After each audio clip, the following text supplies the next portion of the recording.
Okay, in today's video, we are going to think about what happens to our nuclei when they undergo a decay.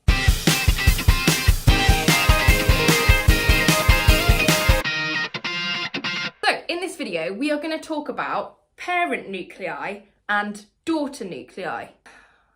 I don't know why it's gendered, and I don't know why it's exclusive to daughters. Anyway, our parent nuclei are the unstable nuclei. And so we have this before picture, an unstable parent nuclei that needs to release some radiation. This nucleus then releases the radiation, but in doing so, it undergoes a change to itself as well.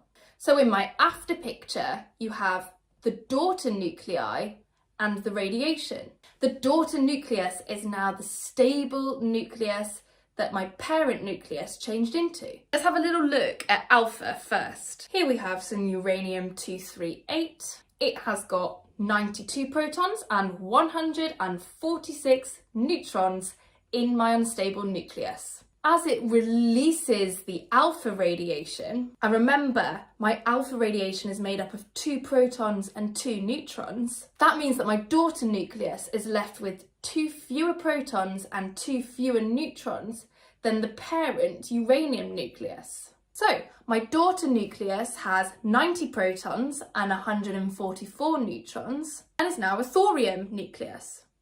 Okay, now let's look at beta minus. Yeah, some weird stuff happens here. Okay, take a carbon-14 nucleus. It has 6 protons and 8 neutrons. This nucleus, the fact that it is unstable is caused by this imbalance between the number of neutrons and protons. In other words, there are too many neutrons in this nucleus.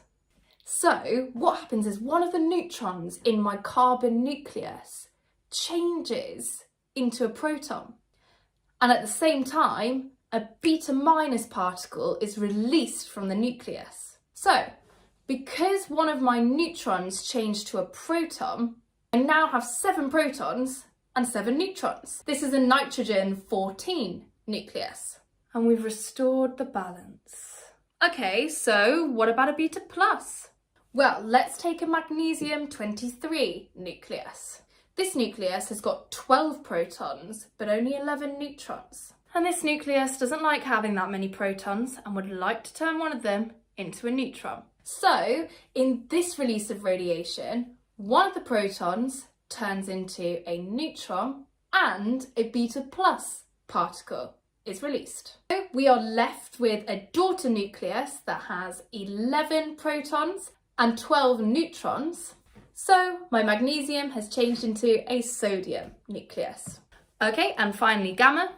So gamma is released from an unstable parent nucleus with too much energy, releases this energy as a wave, but none of the neutrons or protons within my nucleus change, like this gamma decay of technetium. The parent nucleus is the same as the daughter nucleus. The daughter nucleus has lower energy. Very often, when nuclei have undergone either alpha or beta decay, they then undergo gamma decay. That gets rid of any extra energy. Sometimes you can have a nucleus that doesn't undergo alpha, beta or gamma decay, but simply just emits a neutron. Thanks for watching. Please make sure you download the notes. It's really important for your GCSE to learn what happens to the parent nucleus as it undergoes these different types of decay. In the next video, we will be looking at decay equations. If you found that helpful, please do like and subscribe.